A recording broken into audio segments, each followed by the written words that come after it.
Welcome to the Nate KG Podcast, a show dedicated to exploring the nuances of jump rope, where I talk with jumpers of all skill levels, backgrounds, and fitness goals. In this episode, I have my first round 2 with Mike Fry. Mike is a world champion competitive jump roper and full-time jump rope coach in Los Angeles. He's also a genuinely phenomenal human being and a great friend of mine. I'm really glad Mike and I got the time to chat again. If you haven't already heard our first conversation, I would highly recommend checking out episode number 7 of this podcast. This discussion is a little bit shorter than the other ones that I've had, but we still get into some great topics, such as the value of consistency, success as a coach, Mike's thoughts on being a dad, and a bunch more. Just a heads up that there's a couple moments of static and pops here and there. Technology is not always perfect, but we captured the conversation nonetheless. And as usual, the show notes can be found over at natekg.com. So without further ado, please enjoy my second conversation with Mike Fry. Oh, hello, Mike. How's it going? It's going pretty well.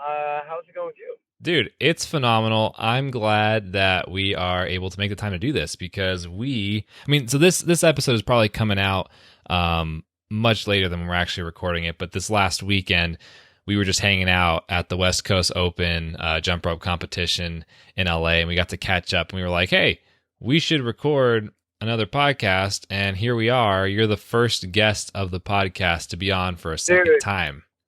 Round 2. I'm honored. I'm excited.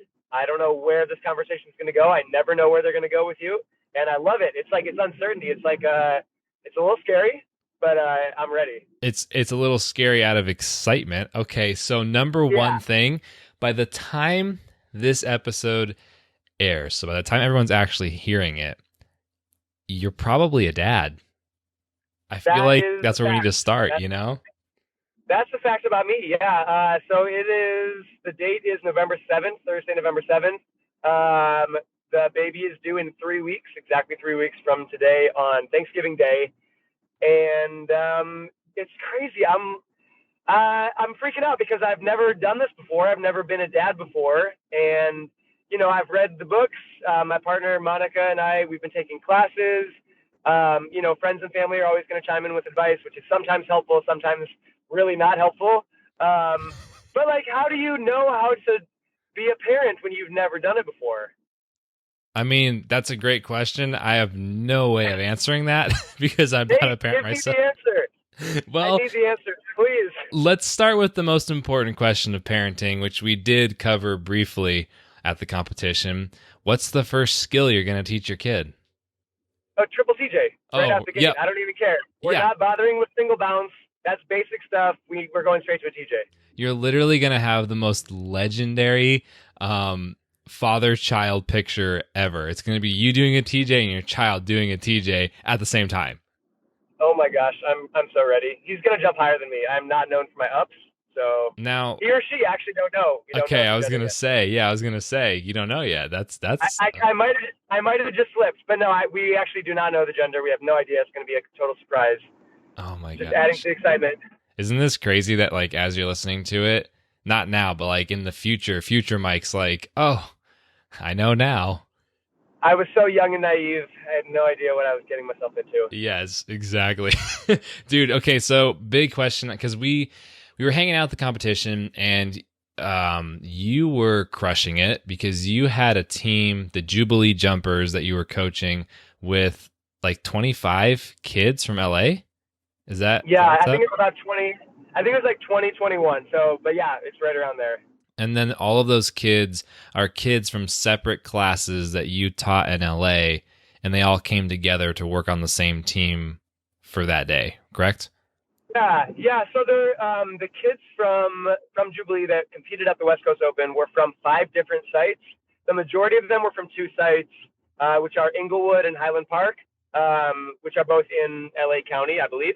And then there were a couple, 2 or 3 jumpers from Hollywood, I want to say, a couple jumpers from Eagle Rock, and those are jumpers that I haven't directly worked with, but adults that I've sort of coached have taken the lead at those sites and have trained them. So some of the jumpers I was meeting for the very first time, and it was definitely the first time for all of those jumpers to meet each other, the day of the competition. So it was exciting. There were a lot of nerves going on. We had a couple people crying before events. I think somebody was crying during an event, which was kind of out there. And we just made sure we sort of went up to her afterwards and let her know it was going to be okay, and totally normal to be nervous. And she felt so much better afterwards, after just getting through that first event. And she was like all smiles the rest of the day. But yeah, it was just so much fun. I've been, me and Jubilee and the other coaches have been working with this group of kids for about 3 years, most of them. And some of them are newer and have only been jumping for a few months, but the majority of the kids there have been jumping for 2 or 3 years. But this was the first competition they had ever done. So they were really excited. They were really nervous. And once they got through that first event, I think they were just having so much fun. Okay, let's talk about nerves. I have a couple things to ask you about. I definitely want to touch on coaching because I was just thinking about a lot on that day of competition. But nerves, because you pulled me in to talk to, I believe his name was Peter. It was one of your jumpers. Yeah. Who was, a phenomenal kid, but genuinely terrified to be on stage before he did it. And I really want to touch on that because there are a lot of folks, including myself, the first time I ever did a demo, that the idea of being up in front of people and competing or doing a demo or whatever it is genuinely like the worst thing ever. And yeah. I kind of want to go over a little bit about things that we've kind of seen or things that we've tried in terms of, what makes it easier to get up there and do that. I mean, what I was telling Peter in terms of like the context of a competition was that, hey, don't worry about your scores because this is your first time being here and you should be thinking about putting in your rep of getting used to being up there. The same way you do your reps of TJs over and over and over to get it more refined, you do your reps by going up on stage to get more and more refined and comfortable with being on stage. But what are your thoughts in terms of like being nervous? Yeah, first off, okay, I am really excited for where this question is going to go and I feel like it's going to end up being like 15 minutes and you're going to have to like switch the topic. But yes, okay, so in terms of getting the reps in, absolutely. The more prepared you are from the training that you've been doing and the practicing and the work you've put in, you're going to feel more comfortable in a competitive setting. Or actually, but by the reps, I mean like take away the event. I'm looking at the fact that you walked up to the stage, did whatever you did on the stage, and then walked off. I'm counting that as one repetition. It doesn't matter what the score is. It doesn't matter if you were prepared. It doesn't. You could go up there. You could say never mind. Not actually, you can't say never mind. You can walk up and you could miss every single trick in your freestyle, walk off and see that as a success because the point was to go up there and be there. You know what I mean? I just want just to clarify with that because with the kid Peter that we were talking to, he was he was actually genuinely terrified to go up there. And then when he got up there, you and I watched him really like crush it, which was awesome to see. But he immediately went into, I need to do the best I can possibly do and the best I've ever done ever. But it was his first time ever doing it, So that's just I just want to make that clarification with like the rep is not, you got to be prepared, but the rep is just by doing it, you've won, Yeah. If facing your fear and going through something that you're afraid of is the rep, if that's counting as the rep is, you're afraid of something, you don't want to do it, and you actually go through it and you do it, and that's counting as the rep, that's sort of what you're talking about, right? Yep, correct. Okay, so if that's the rep, then that's huge. And just a lot of times, I think the fear of something ends up being so much worse than the actual experience. You know what I mean? Oh, yeah. Oh, 100%. There's a really great quote that is, I'm probably going to butcher, but it's something to the effect of, when you're fearful or when you're anxious, you suffer twice because you have the anxiety and the fear of doing something, and then you actually have to do it. So if you're going to have to do something that you're not looking forward to, you're a little bit fearful of, just go into it with an open mind and just saying, you know what, this is going to be a learning experience. I'm not going to be perfect. This is an opportunity for me to grow and to face a fear, but I'm just going to do it. And I think that experience is so much, like you can learn so much just by going through that and just actually facing your fear. And you come out of it so much stronger. As a quick anecdote, I can't swim. I don't know if any of you know that. Did you know that? I can't swim I did at not all. know that. That's new for me. No. Well, okay. I can. It's like you put a life jacket on me. I can physically do it, and I could probably do it to save my life or to save the life of somebody I love. But That's a good I'm not very clarification. physically. Yeah, I'm not very physically capable when it comes to swimming. But about a year ago, my partner Monica and I were on a vacation, and there was this really cool place we had to go to, but it was like a beach you had to swim to from the boat, and you had to sign a waiver saying you could swim. So of course I lied and I said I could swim, and I signed the waiver. Nice. Shouldn't do that. That's safe. And I mean, I was reassured because we had life jackets. But I was like, you know what? This is a once in a lifetime thing. It was my first time we were in Mexico. It could be the last time I'm going to get a chance to do this. It's an amazing beach I wanted to go to. So I was like, I'm doing this. I don't care. Monica was really nervous. She was like, if you die, I'm going to be so mad at you. But I was like, I'm going to do it. And I had the life jacket on, and I struggled through it, and I was gasping for breath, and every muscle in my body ached. But I made it to the beach, and I felt so, excuse my French, I felt so fucking fantastic. I never felt more amazing in my life. And it wasn't as bad as I was making it out to be. And I've had this fear for so long of being in water that I can't touch the ground in. But yeah, because the ocean's terrifying, dude. You know how many things are underneath you? It's crazy. So many scary things.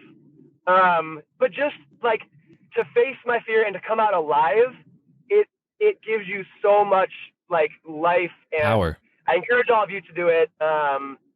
Yeah, it's really great. So in the case of this competition and this jumper, Peter, I think that was a really big first step for him, because he is somebody that, I've been working with him in classes for maybe 4 or 5 years, and he is so talented and he works so hard, but I think he lets doubt creep in so much. And I know I do that. I know a lot of people that do that.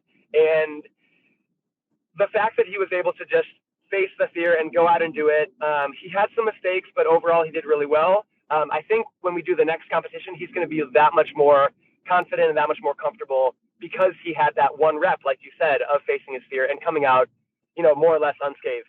Yeah, and he was smiling like crazy afterwards. I remember he got off the stage, and we gave him a few minutes to go sit with his family and collect himself. And so we gave him a few minutes, but then we were hanging out in the practice gym, and I remember, we were all hanging out, and he just he's not a very expressive dude. At least he wasn't on that day when I met him.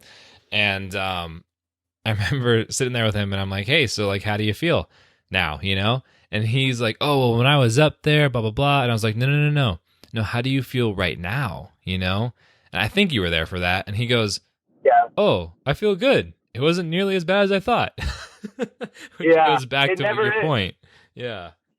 Yeah, that was awesome. And I'm really hoping he, wants to keep going with it. I mean, he was at class on Monday. We had a class on Monday that we do, and he was there. He showed up, and he was working really hard, and he said he had fun. So, yep. Moral of the story: face your fears, do it. You'll be fine.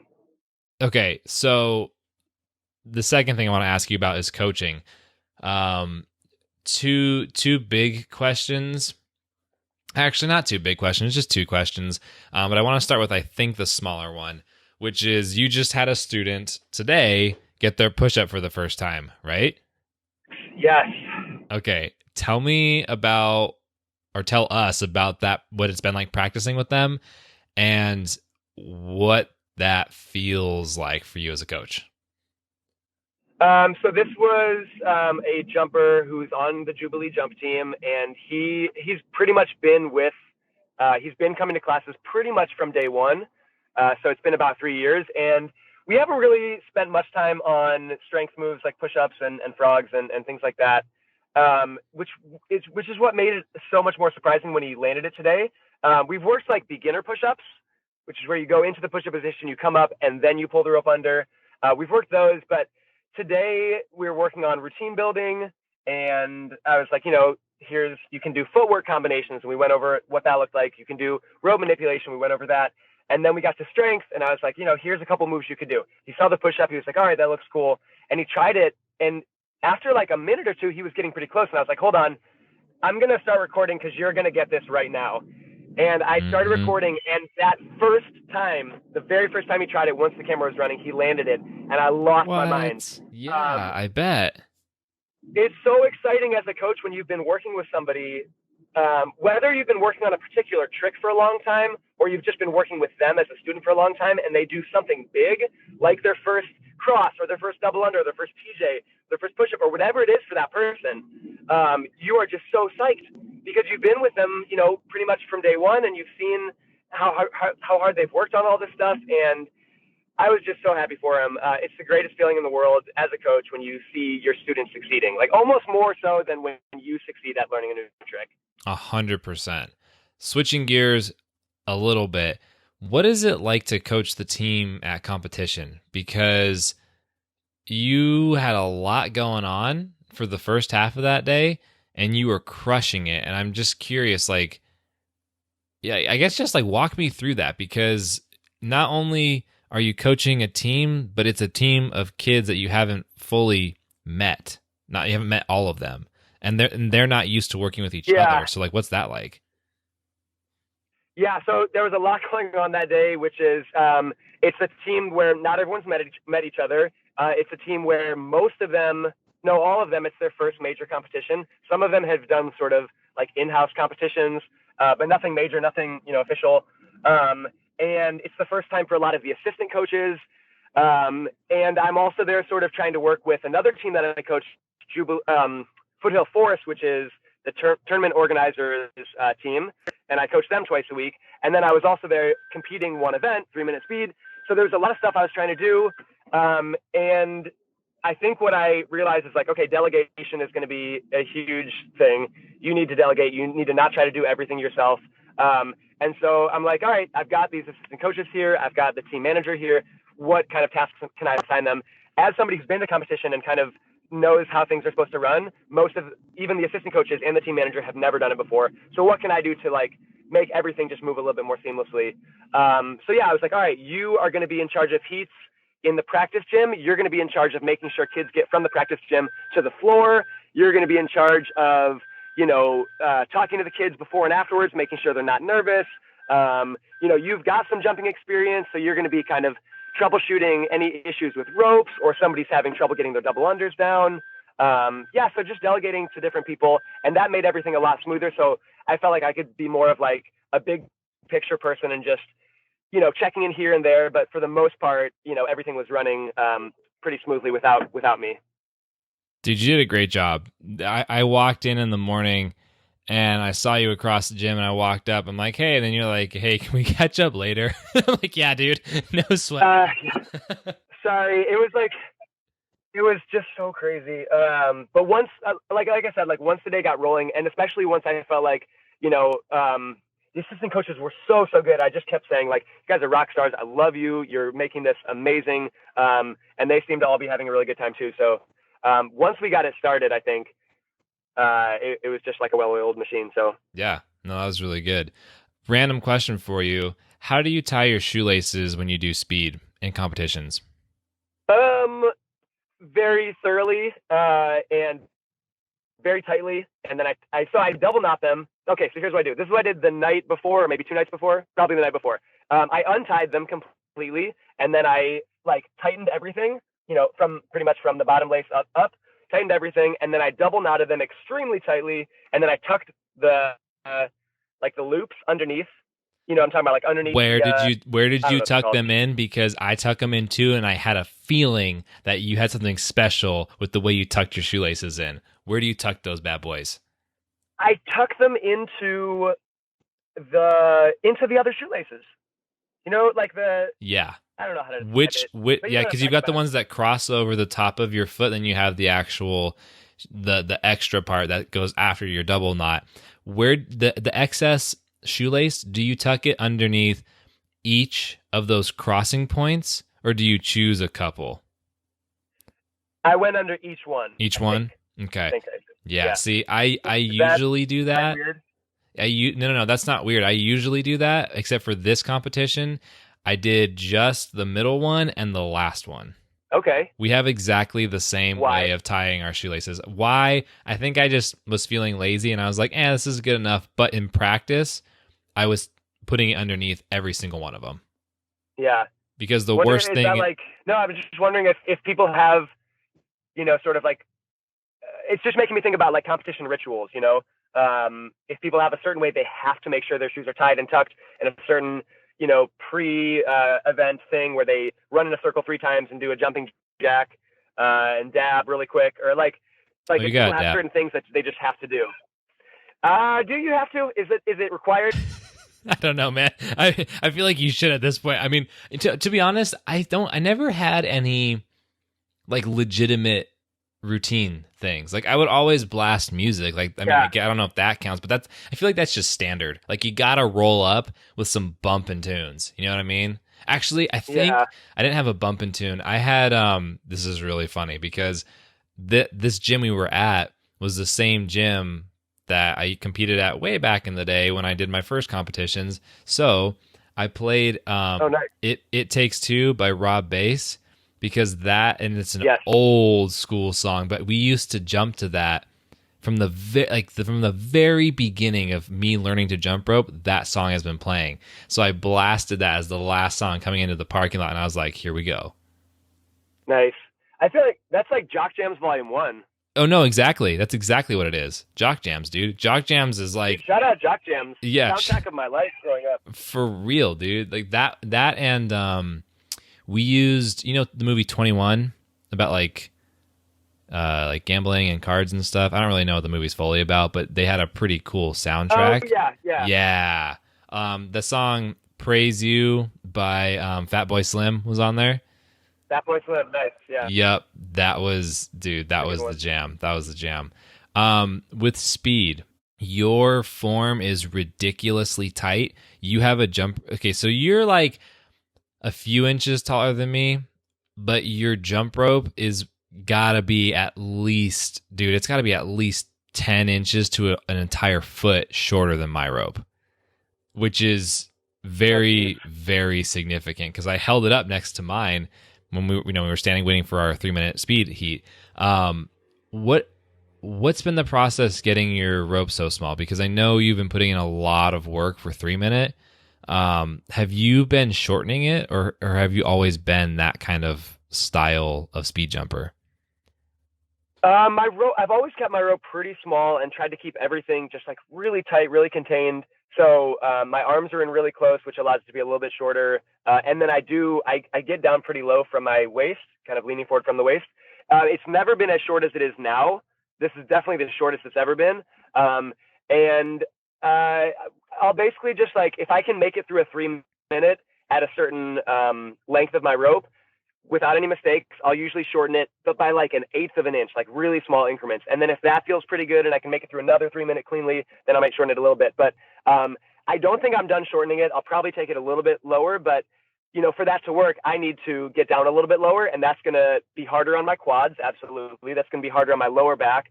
Probably going to make breathing a little bit harder, which is already a little bit difficult, with my lungs being down that way. But I just feel like I can go faster with the shorter rope. And so it kind of outweighs any potential drawbacks of, issues with, and in terms of like back pain, that's just something that's really mainly just a lack of stretching and a lack of like, I'm super tight.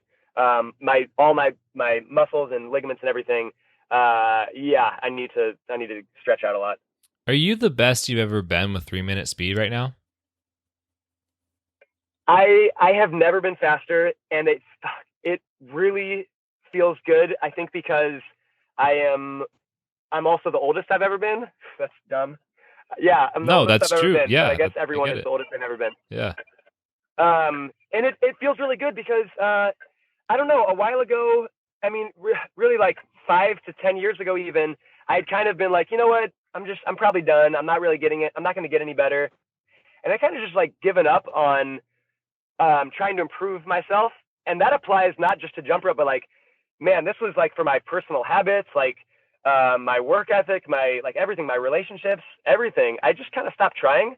And I don't know if this will be a whole tangent we go off on, but like, honestly, I'm learning a lot of stuff that is going way beyond 3-minute from my 3-minute training, just in terms of like being patient, in terms of my gosh, dude, yes, being consistent with what you're doing, there's so much you can pick up, and I don't think it's just 3 minute. Like, it's you could say that about anything. You could say it about weightlifting and about trying to lift more weights or get more reps in. You could say about running, really anything. But for me, it's been 3 minute, and I know that the process of training for 3 minute, like take consistency for example.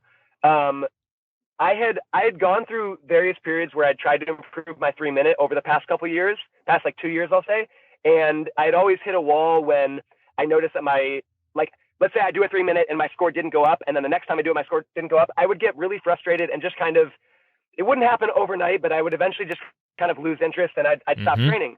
Yep. And I don't know exactly what clicked this time, but this time around, for whatever reason, I've just taken the approach of, you know what, it really doesn't matter. It's not about the score necessarily going up every single time, or really even the score at all. What matters is putting in consistent work and just feeling good about that, because some days are going to be trash. You may be stuck at a certain score for like a month or more. And it's the same thing with tricks too. You may be stuck for a while, but the one thing you can control is I'm going to show up today and I'm going to put in the work. That's all I can control. And the results will take care of themselves. And that's what's been happening is like, maybe I'll be stuck. I'll hit a wall for a week or two. I'll have like a really bad practice and just not feel great. And then the next week I go in and I have my best one that I've ever had, and I break a new record and I just feel great. So, so in terms of applying that to other things, like I have so many issues with procrastination, with like doing the dishes, with cleaning up after myself, like stuff that, I'm sure other people struggle with too, but I just have realized that like if you want to improve any aspect of your life, no matter how big or how small, you have to be consistent. How are you going to expect that anything is going to change if you do something when you're motivated or you do it every now and then? So like with the 3-minute speed training, there are days when I don't want to do it. I don't feel like it. And it's really just, you know what, fuck it. I have to do this. I have to just get through it. I'm going to struggle through it. I'm going to hate every minute of it, but I'm going to do it. And then I come back the next week and I'm like, man, I am so glad I did that because I feel so much better right now. And it's the same thing with, things about like being better about responding to emails on time. Like I said, with like doing the dishes, like things like cleaning up around the house. I can't just do it when I feel like it or when my partner is asking me to do it or like once a week or something. I need to do it on a consistent basis to build good habits. Sorry, that was a whole rant. No, we're going to stay on this for a second because that's very real. When because I feel that you train alone, right? Yeah. Yeah. So training alone is really difficult, like really, really difficult, especially if you're in a competitive mindset, because when you want to, man, that idea of being consistent when you show up and you're like, no, I don't want to be here, I'm going to leave. It's very easy to just leave when you're doing those runs. So let me kind of like, I kind of want to tag team what you're talking about here, because when I get into this endurance training, when I'm doing the past couple of weeks leading up to the competition, I've been doing sets of speed that have been ranging from like 10 to 15 minutes of speed, no rest or very minimal rest. And that's brutal. It's like the 3 minutes, but it's lower intensity because you can't hold the same intensity for that long. And I've noticed if I'm counting my splits like you do and you recommend it to me, or if I'm just, judging based off of feeling, my expectations of myself are extremely high. And when you don't meet those expectations right away, back to your point on consistency, you're like, I just want to go and get out of here. When you're in the middle of your speed sets that you're not feeling and you're struggling through, and you're like, I just need to do this and then leave. Do you find yourself pushing yourself at a certain point? Because when I'm in those situations, if it's, for example, a 15-minute of speed alternating my pacing and stuff, shout out to Selena for programming that to me, because Selena programmed an awesome 2 weeks of speed training. That's where that came from. But when I'm in that 15 minutes of speed, I remember one workout specifically, it's clear as day. It was 2 minutes of speed at an average pace. I think then like a minute at pushing, and then like 30 seconds of a sprint, and then like a minute break. So that was one round. And then the same thing with 3 minutes at the beginning, and then 4 minutes at the beginning. And the last set was 5 minutes at the beginning. And when I got to 5 minutes, I was like, this is terrible. Like, I don't even know how I'm going to, like, this 5 minutes is more than like my first two sets. You know what I mean? First two rounds. And when I got to the end, it was that idea like that you just said, which is, here we go. I'm just going to get through it. But when I did that and I took all the pressure off and took those expectations off of myself, I thought like, what if I just push a little bit more? And then all of a sudden, I'm probably not going necessarily faster because physiologically I'm tired, but mentally I'm pushing myself and getting my heart rate a little bit higher and working just a little bit more because I kind of release the expectations and release the pressure. Does that happen for you at all? Yeah, it sounds like, because I know I've done this lately, and it sounds like this is what you're doing. You've kind of switched or flipped the script and like changed your expectations of yourself from, I have to, be hitting my top scores all the time, even in training. I have to be getting clean runs. If you can change those expectations, because they're unrealistic, if you can change those expectations to, I need to get through this. I am in control of that. I'm in control of, can I show up for myself and for this workout? Can I complete it? And can I push through it? That might mean you have a million mistakes, or it might mean you have one or zero. But if you can change the expectations of yourself and not try to be so perfect every single time, and getting your best, cleanest runs every single time, and just be okay with, I'm going to show up, I'm going to do it, I'm going to finish it, and I'm going to push as hard as I can. Again, that is something every person can do. That's what I love about speed training is it doesn't matter how fast you are or how in shape or like what level of jump rope you're at. Everyone can do them, and everyone can push at whatever level they're at. And if that's the expectation, you can meet that every single time. And I think that like part of this to put a name on it, it's adjusting the context of your workout. And I think that it's totally fine. Like we're saying, I think you can shift that. Like there are times where this is more common than not, where I'll go into a workout with an expectation that I've basically defined. I am going in to hit good scores on 30-second speed or whatever it is, And if you're bombing all of them, which that happens to me a lot. Like I'll go in and I'll bomb 5 runs out of 10, 5 runs out of 7. And the last 2, I'm like, you know what? Cool. We're going to switch up the workout. And like, that's totally fine as long as I'm still getting the work in. I can change that if it's matching my performance. Do you know what I mean? And the same thing happens in the reverse. I might go into a workout. Actually, this happens a lot. If I go into a workout and I say, I'm just here really to move around a little bit, do a couple of runs and take it easy. And those tend to be my most productive and powerful practices or training sessions because I go in and there's no pressure, but then I amp myself up slowly. You know what I mean? Which actually I should probably take and use that formula more. Dude, you know what's a really big bummer is not having 2 hours with a team, because when I have 2 hours with a team, I stay there the full 2 hours and I go through a proper warm up and I hit all the things I need to hit. And that is the biggest thing that I noticed at this competition was not having a team makes a huge difference. It's crazy. Yeah, definitely having I don't know. Yeah, having people around you that are doing the same thing, and you're struggling through it together, and you can encourage each other and give each other energy, even just by your presence and by the fact that you're doing it.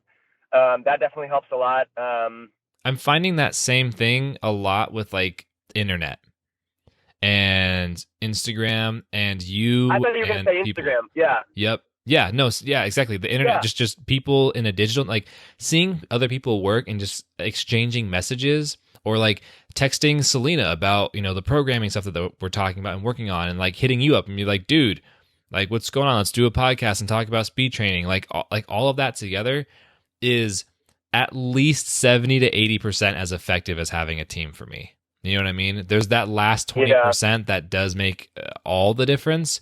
But it's so much better than just trying to cruise by myself. You know what I mean? Which is kind of contradicting what I said earlier, but Yeah, no, I completely agree with definitely with Instagram. Just most of these people we've never even met face to face. A couple of them we have, but just knowing that we're all kind of supporting each other in our own goals. Like we've all got different fitness goals and goals in our business and personal lives and all these things. and we're all working towards them, and everyone is just super supportive and just like cheering on from the side. And that helps so much. So shout out to all you Instagram people that are listening. Just keep being awesome and supportive of each other. And that's so like, that's so jump rope, honestly. That's such the culture, is that everyone's in it with each other, which is why I like it so much. This is why we got to, keep pushing this community up, because it's pretty amazing, man. Like pretty neat. It's pretty neat. Yeah. The crazy thing is, like, I feel like I've said it before, but like, if I think back to my 10-year-old self, like jump roping, never in a million years could I have imagined any of this at all. Yeah. It's wild. One thing that I do want to touch on too. No, I was just saying that's a whole thing, that a whole tangent we could go off on, is our younger jump rope selves had no idea what we were getting ourselves into. No clue. Didn't know that I was going to do a podcast. Didn't know that I was going to end up coaching. Didn't know I was going to be paid to do jump rope. I didn't know that I was going to be good at video and make videos about jump rope. I didn't know that Instagram was going to be important to me. I didn't know you and I were going to be friends, which was really the crazy part, because I was like, Mike Dog's a legend. Like, I hope one day I can like maybe high five him or something. Maybe he'll like walk by and sweat on me and I'll get like some powers from that or something. I don't know. And then here we are talking. Like, that's crazy. Life is crazy. What are some things? Wonderful. Just life is crazy. I had no idea when I started when I was 10 that there was going to be a day that I was able to just jump rope, and that was how I made a living. Like, that was how I lived and existed and paid my bills. For real. No idea, because I was going to be like a vet or a fireman or a stuntman. Those were all three. Those were my top three jobs. Wow. I never thought the jump rope professional or jump rope coach was an option. And it's cool. It's like, I feel like as more of us are doing this and pursuing it, whether it's part-time or full-time or just, kind of on the side, we're kind of showing that it's possible. And we're by no means the first people to do this. Like, you've got to recognize people like Peter Nessler and like Renee Bebold and I mean, those are the two that come to mind as like the people that I would look to. And then, there were two Japanese single rope jumpers, Sada and Nori. Shout out to them, because they were really big with Cirque du Soleil along with Renee Bebold, and then Peter Nessler with like the school performances. He still does about 300 performances a year. Oh, wow. I didn't know Peter was still doing stuff. That's sick. Yeah, he's still doing that. He does school performances. He works with churches, a ton of stuff. So he's really out there pushing jump rope and getting it seen. So at least for me, like, those were the people that I was looking to as like, wow, like, they did it. And then I'm just in constant admiration of the people that are like my peers, like people like Nick with learning the ropes, people like Lee, flight crew, people like you, people like Billy, people who have just said, like, let's do this, like, let's make a living out of jump rope. And my hope is that as more and more of us are doing this, this younger generation that's coming up can realize, like, yeah, this is possible. If you spend your adolescent years and your teen years getting really good at dancing, there are opportunities for you to be a professional dancer, to open a studio, to be a dance instructor. And we don't really have that yet with jump rope. But I think that's starting to change. And I'm really excited to have some minor part in hopefully, I don't know, shifting you and I have the awareness about that. We've talked about this. Like, I feel like the first time we really talked about this was in like Malibu when we did that shoot and I got like a gnarly sunburn. That was like the first time like we really like talked, you know what I mean? Because we stood outside for like 3 hours. Yeah. And which was fun. And I feel like I said it then, and like I still believe it now. Like, this whole jump rope thing, all these little trickles that we're seeing right now, dude, it's like jump rope's the play right now. Like, it's gonna explode in a way that we don't fully understand yet, if that makes sense. You know what I mean? Like, all these things that we see with fitness, like, there's obviously a decent amount of traction with jump rope being an exercise. I think once we cross that knowledge gap between how to use jump rope as a fitness tool effectively and expand on that for some or many freestyle skills, that's when it's just going to light up like wildfire.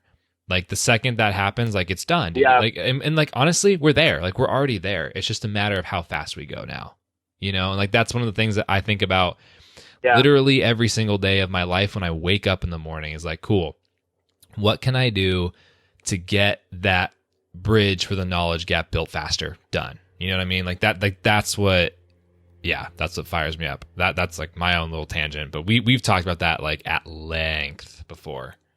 Yeah. It's been, I know we talked about this in the last episode, but it's just been so cool seeing people who from whatever angle they've come into jump rope from, whether it's like fitness or boxing or whatever, or whoever introduced it to them.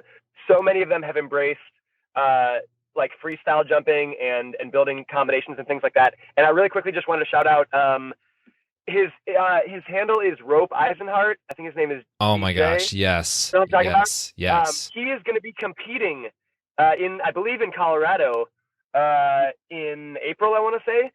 And he's doing speed events, which is so cool. He's doing Idaho Summer One Skippers, or Idaho. He's doing potentially both, is what he told me. That could change though. Okay, and I think he's one of the first people who sort of come from Instagram and kind of learned more about like competitive jump roping to then actually take that and go to a competition. Mm-hmm. Correct me if I'm wrong. I don't know. I think so. And that's huge. Like that's a major. Like he's a major trendsetter in that way, and I'm hoping that more and more people will try to do that. Because again, like we talked about at the beginning, like it really doesn't matter how you place. It's just about doing something that scares you and kind of facing your fear and getting that rep in. So just like show up, do it, get freaking last place. Who cares? But you did it, and then you come back next year and you've trained smarter and you do a little bit better. That's all. And you have fun doing the whole thing, and you get to push yourself, and it's so just exciting, fun. Also, side note on that, I was texting him, messaging on Instagram, and he said that you and I, because he was asking both of us separately for speed workouts. Apparently, you and I gave him almost the identical workout. Nice. I think we both gave him several, but yeah. What was that? Yeah.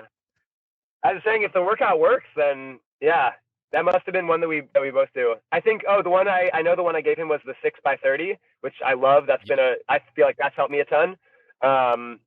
With 15-second breaks. So you do 30-second speed 6 times, which is a total of 3 minutes of jumping, and you give yourself a tiny little break of 15 seconds. Yeah, that's been really helpful for me. Yeah. All right, Mike. So this has been really good. I know you got to get going. I want to be respectful of your time, so we're going to kind of close this out here. But man, that was really good, and I really appreciate you being on the show, man, and getting to chat with you again. Because anytime we chat it's just greatness, man. Dude, this is always so much fun. I feel like we should just constantly have our conversations recorded, just because there's always good stuff. For sure. So we'll do part 2 soon, hopefully, or part 2.5. Yeah. Okay. So we might add on another piece to this later if you and I can connect again, and if we can, then there's going to be more of this conversation happening right now. And if not, this is where we're going to close the show. So it's been good talking to you, my man. All right. You too. All right, dude. We'll talk to you later.